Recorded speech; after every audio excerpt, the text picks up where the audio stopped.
Fridays at the stick. From who's got it better than us to brick by brick. It's always the 49ers way, from off-season to game day. Yeah, we talk back. It's the 49ers Cutback.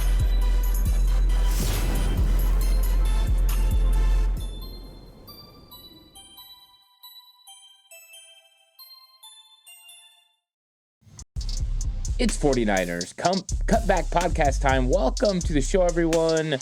49ers versus Cardinals game preview. So excited to get into this because it's the culmination of the week of preparation for a huge divisional game between two undefeated NFC West rivals. And anytime you have teams that come in undefeated, it's fun. And I know it's early in the season, but this is very pivotal. Last year, the 49ers won one divisional matchup. This year, they already beat Seattle in Seattle. If they could beat the Arizona Cardinals in this Week 3 matchup, it would set themselves up nice. Now, it's a long season. There's a long way to go.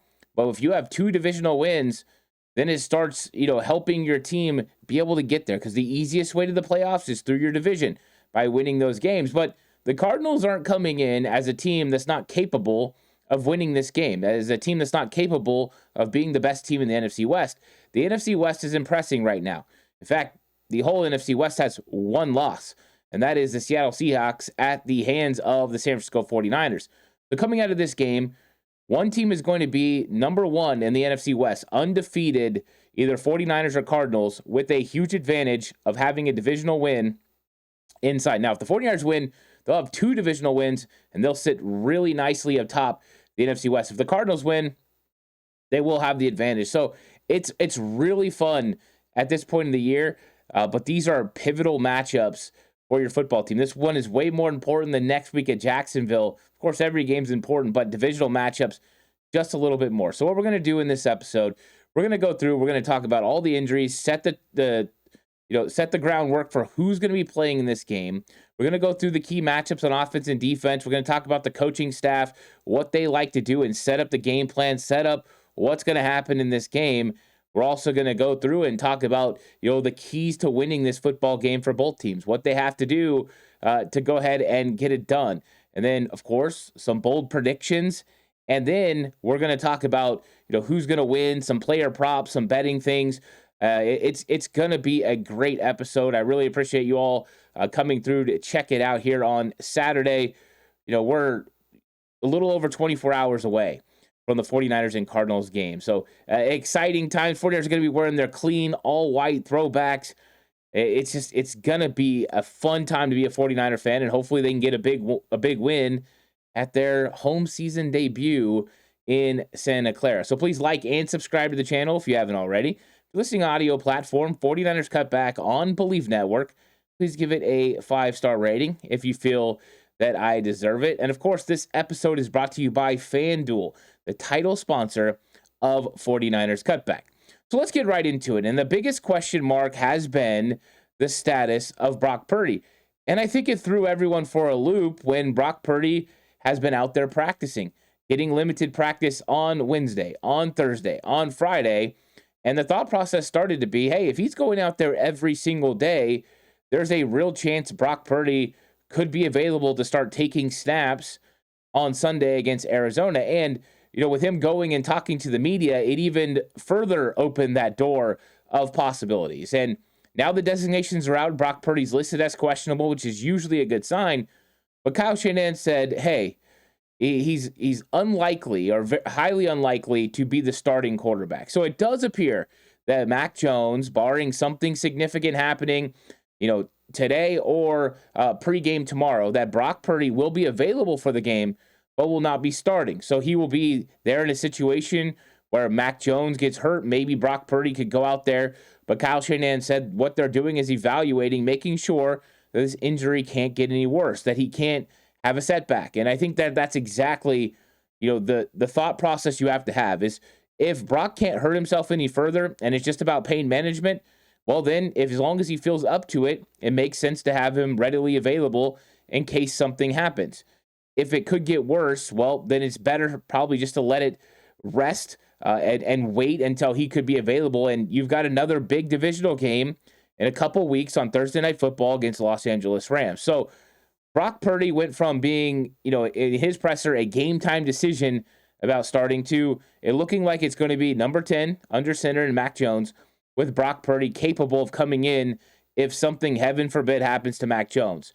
So that is the current status on Brock Purdy. And I think it kind of clears up a little bit of the quarterback situation as of right now. We'll see. It could change hour by hour. This thing can change.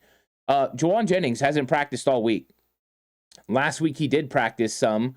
He got out there with the shoulder injury and practiced some. Now, it's not normal for a player to not practice the entire week and then still be listed as questionable. But that's exactly what the 49ers did. So Juwan Jennings has still got a chance to play on Sunday. I would not be surprised to see the 49ers elevate Russell Gage. Those things will come out later today.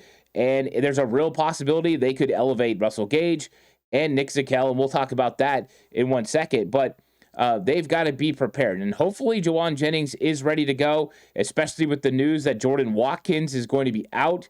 He's dealing with a calf injury. So this has been a tough one for Jordan Watkins. He goes from the ankle. It looks like he's going to get healthy. Now he's dealing with a calf. Kyle Shanahan said there's a chance he could end up on IR. So, if you're looking for Jordan Watkins to step in case Juwan Jennings isn't ready or capable to go, that is no longer an option as he continues to deal with an injury. Now, Connor Kobe also caught everyone off guard. He was looking to make his first start of his NFL career. We were all talking up how good he did against the New Orleans Saints. Looking forward to this matchup against the Arizona Cardinals, where he was going to go against Calais Campbell and Dante Stills and some really good interior defensive linemen for the Arizona Cardinals. And then Thursday, he tweaked his groin. And so now he's listed as questionable. And Kyle Shanahan said, hey, we've got, a few options to potentially back him up. He said Spencer would have been number one. But Spencer Burford is dealing with an injury. Of course, he has been the swing tackle all season long for the 49ers until he showed up on the injury report last week. Spencer Burford's knee did not recover the way they thought this week. He missed the entire week of practice, and now Kyle Shanahan said there is a chance Spencer Burford could end up on IR, that he may even need surgery. Not good news for the 49ers. So it's likely Austin Pleasance will handle swing tackle duties this week, that he will be available. All they have to do is make him active for the game. He's been inactive, but they can make him active for the game and ready to go in case of an injury. The good news is Trent Williams is another week further away from his knee getting rolled up on in week 1. So hopefully the 49ers offensive tackles can stay healthy. But if not, Austin Pleasance will be the one answering the call. So who is available if Connor Kobe can't go? And I still think the hope is that he can go. A lot of times with a groin, you have NFL players that, as far as offensive linemen, they don't run full speed, down the field. But for an offensive lineman in Kyle Shanahan's system, you do have to run. So this is going to be interesting. We don't know much more than it's a groin. It's obviously not a full pull. If it was, he would be out. So maybe it just, twinged a little bit. We don't know. So who is capable of taking that spot? Well, the 49ers have a few options. Number one, Drew Moss, right? The undrafted free agent. Lots of people super high on Drew Moss. And he made this football team. He's got a chance to fill in if that's the case. I think power-wise, run game-wise, Drew Moss will be able to be just fine. My concern is pass blocking. How much better has he gotten at pass blocking? How much better is his lateral quickness? Because that is a little bit of his trouble when it comes to pass blocking, is lateral quickness. So we'll see. Then you've got Matt Hennessy, who is your backup center. And there's always the chance the 49ers could put him at guard. He has repped at guard before training camp. Kyle Shanahan even mentioned him as being a part of the guard competition. So Matt Hennessy's always an option. And then there is Nick Zakelj. And Nick Zakel's been on the 49ers practice squad. They could elevate him. They might elevate him anyways because of the injuries. And just make sure they have a capable guy there, because in a pinch, the 49ers could kick Nick Zakelj out to tackle, and I don't think that's what anyone wants. But if you're looking at the 49ers offensive line, you would have to either move out Dominic Pooney or you would have to move out Nick Zakelj. So having that extra offensive lineman that you could count on to play tackle could be very important. And Zakelj does give you versatility to play center, guard, or tackle in a pinch. It would not be good at offensive tackle. I don't like Nick Zakelj there. But I do think the 49ers, in an emergency situation, that would make sense. You would be going onto, your third tackle at whatever position, but it has happened before. So that kind of gives you an idea on the 49ers injuries. I don't think it's out of the question for Jawan Jennings or Connor Kobe to play. And I do believe Brock Purdy will probably end up being quarterback 2 or quarterback 3, more than likely quarterback 2. Now let's look at the Arizona Cardinals, who are dealing with a lot of injuries in the secondary. Good news on Max Melton for them. Melton listed as questionable, but he did practice all this week. So he's likely to play in this football game. Now, when it comes to the other cornerback, Will Johnson, he did not practice all week, and he's listed as doubtful with a groin injury. I think he's not going to play in this game. So they are going to be without Garrett Williams, who got injured last week, and without the rookie Will Johnson. So 2 cornerbacks who were a big part of their season over the last 2 weeks are out. That means they're going to have to go with some guys who need to step up and get some playing time. Now, the good news for them, Melton will start, and then likely Cottrell Clark will start as well. When they go to their nickel package, that's where it gets interesting. Do they go to a third safety and potentially, move one of their safeties into that role? Or do they go with Denzel Burke, the backup cornerback, the 5th round pick out of Ohio State? They could go with him. They could go with Elijah Jones. They could just, like I said, put the safety, Jalen Thompson there, play Taylor Demerson at safety. It's going to be up in the air. So Arizona's definitely got a weakness when it comes to cornerback, and they're really, happy and thankful that Max Melton was able to go. Other guys who are questionable, who I expect to play in this game, Tip Ryman, the backup tight end, the blocking tight end, I think he'll be ready to go, and that will help them when it comes to their running game. Paris Johnson, who started dealing with an injury, their left tackle during the week, I expect him to be able to go. And then interior offensive lineman Will Hernandez should be back this week. He has been listed as questionable, and I expect him to play. And then good news for them about Dante Stills. He is clear and ready to go, so he will be playing for the Arizona Cardinals. Now, when you look at the coaches, of course, you've got the head coach, Kyle Shanahan, Jonathan Gannon. Jonathan Gannon, been in Arizona now for 3 seasons, and you can see him. He's got his fingerprints all over this Arizona Cardinals football team, and they've really built the defense and the image that he wanted to build, from bringing in new rookies to the free agents he brings in, including a guy like Josh Sweat that he worked with in Philadelphia. So a really good head coach, very accomplished coach in general. And he's been doing a pretty good job as a head coach. They haven't got all the wins and stuff that they want, but he's going to be good. Now, as far as play callers, we know Kyle Shanahan calls plays for the offense. On Arizona's side, it's going to be Drew Petzing. He's the one that's calling the plays for the Arizona Cardinals. He has been the offensive coordinator since 2023 when Jonathan Gannon hired him, and he came from Cleveland. With the Cleveland Browns, he was the quarterback's coach in 2022, so he was in that Kevin Stefanski offense. If you want to get an idea of the offensive scheme the Arizona Cardinals run, it's more Kevin Stefanski-esque, which is kind of an offshoot of the Shanahan system, but it's definitely got some differences. But that's why Kyler Murray, you'll see him under center a lot more than you saw him in his time playing for Cliff Kingsbury, where it was pretty much all run and shoot, all shotgun spread, air raid type stuff. So it is a little bit different now with Drew Petzing calling plays. He tries to find more balance in the run and pass game. And if you've watched, any of the Browns, that's what it's very much built on. As far as defensive coordinators, Robert Saleh, of course, the defensive coordinator for the 49ers. Defensive coordinator for the Arizona Cardinals is Nick Rallis, but we know that Jonathan Gannon is going to be the guy. And if you want to know who Nick Rallis is, he was linebacker coach with the Philadelphia Eagles, and he came over with Jonathan Gannon when he got the head coaching job. But Jonathan Gannon's fingerprints are all over this defense, how he builds it, how they call it, everything about it is Jonathan Gannon style defense. Special teams coordinators Brant Boyer and Jeff Rogers. Jeff Rogers is a very accomplished special teams coordinator. He's done a very good job in Arizona, so they definitely have a good coaching staff surrounding Jonathan Gannon. I think he's done a good job of picking up guys, in key areas and getting him out there. So let's go through the offensive matchups that are going to be very important for the 49ers in this game. Christian McCaffrey versus Mack Wilson Sr. and Akeem Davis-Gaither, the 2 linebackers. This has been something that the 49ers have been taking advantage of so far all season. Christian McCaffrey in the passing game against the opposing linebackers. Last week, it was Pete Werner that was getting picked on by the 49ers. They were isolating him, singling him up, finding ways to get McCaffrey one-on-one. It didn't matter if it was 1st and 10 or if it was 3rd and 12. They were finding ways to get that matchup for McCaffrey, and McCaffrey was winning. And it's no different than what was happening in week 1, where McCaffrey was just all over the place, catching the ball, being successful in the passing game.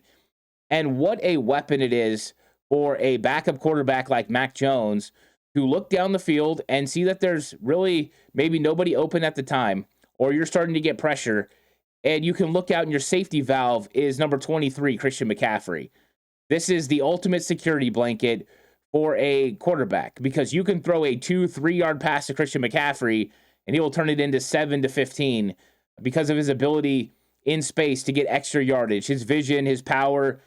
He's just a special guy. So you've got the route running ability of Christian McCaffrey to go with him just being a safety valve and not even a part of the normal portion of the route concept. And he's just so good at finding little spaces to get open. And Mac Jones did a good job finding him last week against New Orleans. And I think that could continue, because even though I think Davis Gaither and Mac Wilson are very talented linebackers, I think Christian McCaffrey has an advantage over every single linebacker crew that the 49ers are going to play this year. And I know there's a lot of extremely talented linebackers, but I'm telling you, Christian McCaffrey is a special route runner, and he's back as far as getting in and out of his break and his ability to create separation against these guys. I think this is going to be a huge matchup in the 49ers' favor.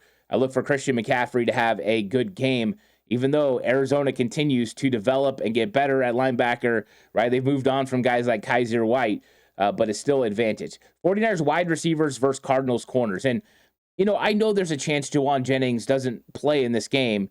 Even without Juwan Jennings, Ricky Pearsall, Kendrick Bourne, Marquez Valdez-Scantling, Russell Gage, I just have a lot of confidence in those guys being able to have success against Max Melton, to have success against Cottrell Clark and Denzel Burke.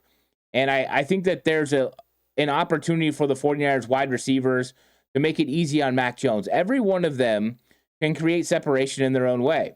Every one of them is very in tune with the 49ers offense. They also understand defensive coverages, zone coverages. They know when to sit down. It's another week of Mac Jones working with them. He already has a good chemistry with Kendrick Bourne. So I think that there's an opportunity for the 49ers to have some plays against the Cardinals corners. And, it's a lot of it's because the corners of the Cardinals have been injured. And so you're getting deep into, your depth at cornerback. And when injuries start to stack, yes, the 49ers have had injuries at wide receiver, but just imagine what it'll be like with Juwan, Pearsall, Kendrick Bourne, MVS. That's plenty of firepower, plenty of ability to go in there. And I think Juwan Jennings can muscle up some catches. I think Ricky Pearsall creates enough separation with his route running and his releases. Kendrick Bourne is just a consummate professional finding ways to get open. And for MVS, there's still that speed. And if you were going to buzz one of those safeties, into the middle area to take away that deep over route, which we've seen teams do all year, 49ers have been getting ready to hit one of these whole shot plays. There was a couple opportunities last week that Mac Jones didn't quite pull the trigger. MVS might just take one of those plays to the house if it's available for him. So wide receivers versus the Cardinals corners, huge for the 49ers this week in offensive key matchups.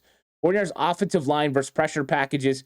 I was concerned a lot in 3rd and long situations with how Jonathan Gannon will bring multiple people. He shows a lot of pressure with these simulated pressures, a lot like Robert Saleh does, guys all over the place towards the line of scrimmage, and then some back out, some come.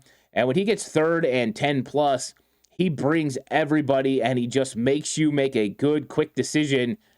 And a lot of times the quarterbacks aren't able to make that decision in time, and the ball ends up going the Arizona Cardinals' way, whether it's an incompletion or a turnover. So I look at the 49ers offensive line, and I had concerns already because Connor Kobe was going to be playing left guard, and he's just a little inexperienced when it comes to picking up stunts and blitzes.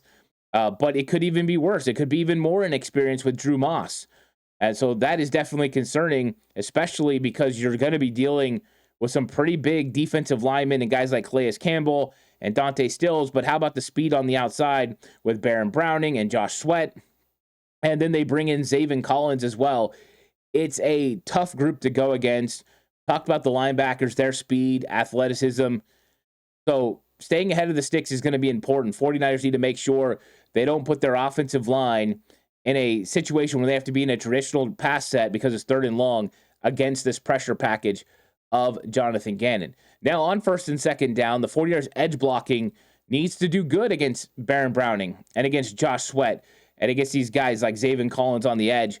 The tight ends and fullback Kyle Juszczyk need to create opportunities to run the football. It is available with the 3-4 defense that the Cardinals run and the 5-2 look they often give. There is an avenue. We've been talking about this for 2 weeks. 49ers are not seeing a defense when it comes to formation alignment that's much different from what they saw through the first 2 weeks. So understanding alignment and assignment is going to be a little bit easier here. Execution, you still have to handle. If they can get a push on guys like Baron Browning and Josh Sweat in the run game, they're going to be able to create lanes for Christian McCaffrey and for Brian Robinson to get some good carries in this football game. So tight ends, Jake Tunges and Luke Farrell have to be successful. And then Kyle Juszczyk, thank goodness he has, pretty much cleared concussion protocol and is going to be ready to go. He was a full participant in practice. That's good news for the 49ers. Edge blocking versus edge defenders. And personnel groupings versus Gannon designation. So what do they do? What does Gannon do when the 49ers are in 21 personnel? Does he go heavy look? Does he go 3 safety look? When do they go 11 personnel? Is he going to bring in his nickel corners? Is he going to go with a big nickel safety? Those things are going to determine what Kyle does. If he brings in a 3rd corner in your nickel, when the 49ers are in 11 personnel, they might consider running against smaller cornerbacks, against guys they could be more physical. If he's going to keep a safety on the field, they might think about throwing and trying to take advantage of a matchup of a 49ers wide receiver on Jalen Thompson or Taylor Demerson in the slot. So I think that that's going to be a big part of this, is what the personnel designations are for Jonathan Gannon. Now, looking at the defensive side of the ball, 49ers run defense versus the Cardinals is going to be very significant early. First off, it has to come down to, can the 49ers slow down Kyler Murray in design runs? That was a problem for the 49ers last year. They have to make it a point to slow him down and not allow him to get going. But that's the same thing with all the running backs, because they're very talented at the running back position, especially with guys who have given the 49ers problems like James Conner. Conner has been a 49ers problem for a while. They also have Trey Benson, who's very talented. He's a big physical back, so they can keep coming at you with that. And I expect Arizona to try to test the 49ers run game early, not just out on the edge with the read option look, but also on the interior, where they're going to try to get a push on those interior defensive linemen for the 49ers to see if they can't just power run over them. That's exactly what Petzing will want to do in this, but he's also going to want to keep pressure on Nick Bosa and Bryce Huff and Mikael Williams, so that way they can't get a full rush on Kyler Murray. So that's going to be huge in this football game, is just limiting their effectiveness in the run game early. And that's a blueprint point for the 49ers every week. Pressuring Kyler Murray while staying in your rush lanes is going to also be important. 49ers mixing in 5-man pressures, bringing a nickel or bringing a safety or bringing a linebacker to make it a little bit more difficult for Kyler Murray to be able to escape the pocket is going to be huge. One of the ways it works the best is to earn the right to rush the passer on 3rd down. Stop the run early and then force 3rd and long and then bring an extra guy. Make Kyler get rid of the ball quickly, rally and make the tackle in front of the sticks, or make him hold on to the football and then make sure he doesn't have a lane to get out of. If you want the extensive, breakdown of these defensive matchups, I have standalone videos for offensive key matchups and defensive key matchups where I go real in depth on each one of these, on how they can do it and what they should do. Those are available on the audio platforms and on YouTube. Check it out. Marquise Siegel and Jason Pinnock slowing down Trey McBride. And, everyone knows at this point that I think Trey McBride is the 2nd best tight end in all of football behind George Kittle. He can block. He's one of those guys that's got good hands. He wins in the red zone. He gets yak yardage. He's very talented. And so I look at Trey McBride and I see a player that needs to be limited. And he's really talented. The 49ers struggled last week with Juwan Johnson, the tight end of the New Orleans Saints, Marquise Siegel got beat, for the touchdown. He had pretty good coverage, but, a great throw and a big body will beat great coverage. And that's exactly what happened. And I look for the Arizona Cardinals to try to find ways to get Trey McBride in situations where he can work against Jason Pennick and work against Marquise Siegel. So I expect for Marquise Siegel to have to answer the call. This is why the 49ers drafted Marquise Siegel, because he's a 4-3 speed guy who has been a dime nickel corner in college, and he has the free safety ability to cover tight ends. They just need him to keep getting better and better. And this is going to be his toughest matchup. I look for the 49ers to vary looks. Sometimes Trey McBride is going to be bracketed. Sometimes he's going to be covered by Fred. Sometimes it will be D. Winters or Marquise Siegel or Jason Pennick. They will keep it varied. And then in zone coverage, you just have to make sure you're reading through him to the quarterback. Don't get dirty eyes and allow Trey McBride to beat you. So that's going to be a key matchup in this game. And then Upton Stout, who I love, but that 5'8", 5'9" frame going against big body receivers like Michael Wilson, like Zay Jones, and, I don't think he'll have many times he lines up against Marvin Harrison, but, this is going to be a big test for him. He plays physical. He plays tough. He's an absolute dog in the run game, but this is his first time going against really big wide receivers. Week 1, he had, a situation where he went against Jackson Smith-Njigba, not exactly the biggest wide receiver. Cooper Kupp, same thing, not big and physical. Last week against New Orleans, it was Olave and Brandon Cooks and Rashid Shaheed. Those guys aren't built for big and physical. Big and physical is here now, right? You get Michael Wilson in the slot. That's a lot of body. That's a lot of physicality. How does Upton Stout match up against those guys? And can Kyler Murray make good contested throws where they can use their body to separate? I think is going to be really interesting to watch. Now, keys to win in this football game, 49ers must win and force third down. So they must win on early downs and then get off the field. The good news is for the 49ers offense, they have been really good at converting on third down. 2 straight weeks of over 50% conversion rate on third down because they've faced a lot of third and manageables, a lot of third and shorts. So 51% for the 49ers offense. Cardinals offense, they convert at 41%. That's more middle of the pack. 49ers offense really good. Cardinals middle of the pack. 49ers defense needs to get off the field. And if they can force the Cardinals to punt, more opportunities, better chance, more rest as well. So that way when you get to the fourth quarter, your defense isn't tired, and then go close it down like they've done the past 2 weeks, getting those big wins. 49ers defense, they only allow 33% conversion rate on third down.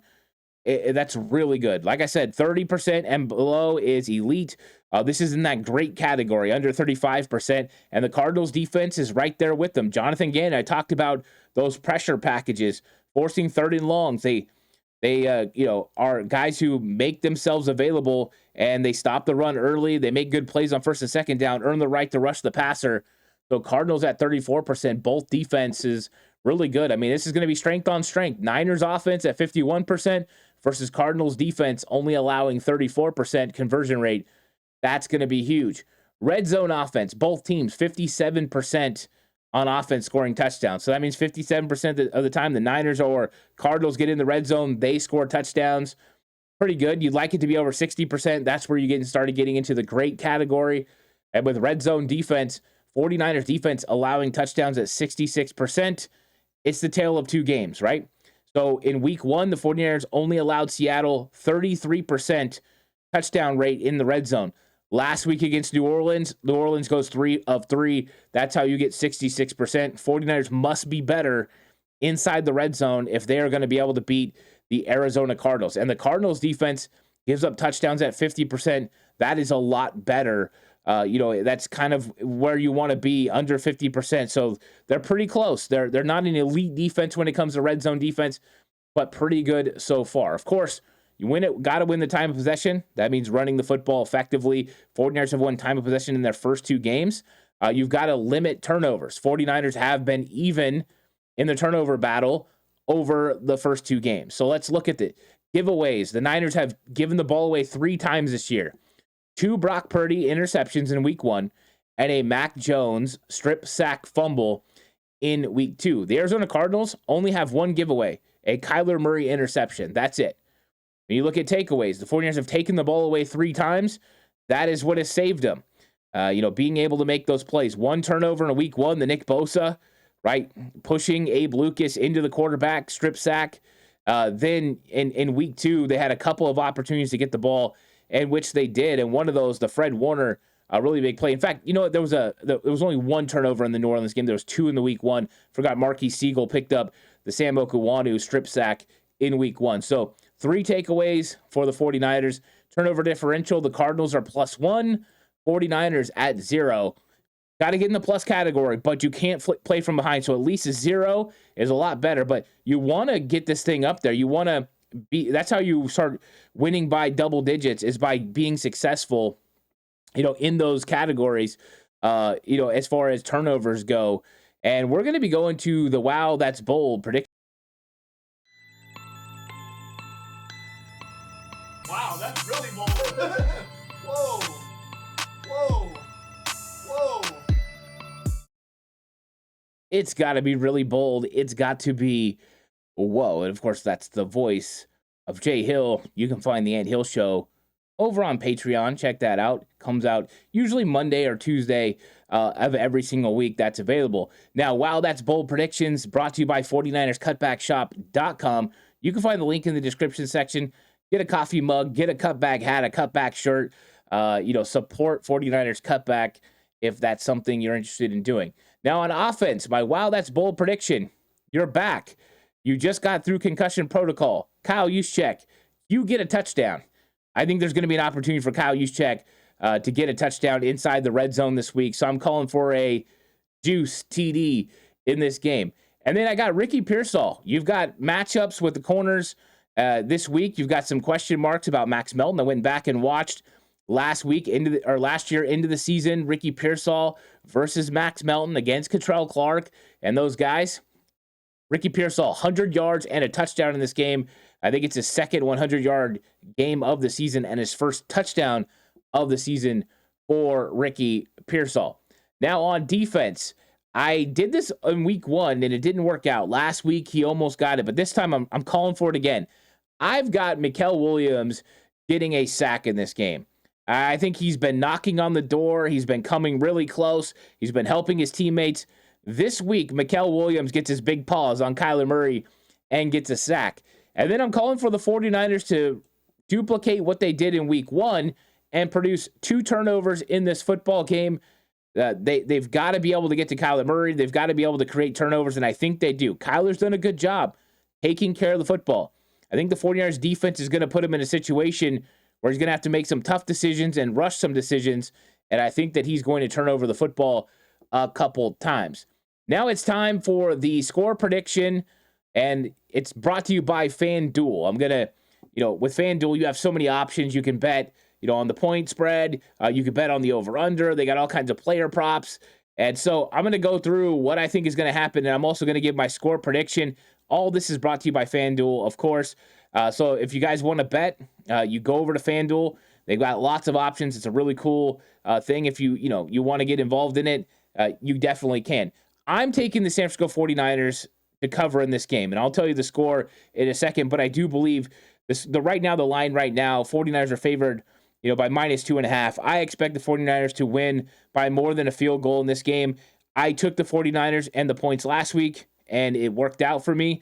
They were definitely able to cover against the New Orleans Saints, and so I think the same thing happens here. Now, I got a couple of player prop bets for this game as well. I got Christian McCaffrey over 38.5 receiving yards. I talked about it earlier, the matchup with the Arizona Cardinals linebackers. Mac Jones needing a safety valve. Right now, McCaffrey's not getting big numbers in the run game, but he's still being effective in the running game and in the passing game. I think that continues.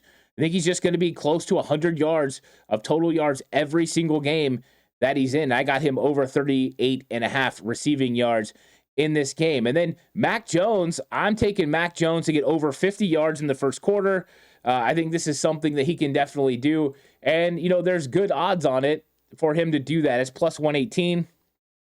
I mean, you could get, more into it. Mac Jones, At 55 yards is plus 154. Or Mac Jones to get 60 yards is plus 198. And there's all kinds of them, for the first quarter, first half. I just thought Mac Jones is going to be effective. I think he's going to throw the ball a little bit in the first quarter, and I expect him to have over 50 yards. I think that's really comfortable to bet on. But here's the time. The 49ers score prediction. I do believe this one's going to be tight. I think that the 49ers definitely have enough to win, and I do think they're going to win. But this is a divisional matchup for number 1 seed in the NFC West, and I think the 49ers are going to pull it out, but it's going to be a tough, hard-fought battle offensively and defensively. I got the 49ers beating the Arizona Cardinals 24-20, and that's also why I did not take the over-under. Over-under is 44.5. I got this one right at 44. That doesn't make me feel comfortable either way. 49ers 24, Arizona Cardinals 20. 49ers go to 3-0, 2-0 in the division, absolutely in control of the NFC West. That's how I see it. Let me know what your score predictions are in the comment section. I'm always curious what you have to say about it. And, it's been a fun episode. Please like and subscribe to the channel if you haven't already. Listening audio platform, 49ers Cutback on Believe Network. Please give it a 5-star rating if you feel like I deserve it. This episode is brought to you by FanDuel. I'll catch you guys in the next one. Until then, stay safe. Remember, the right way is always the 49ers way.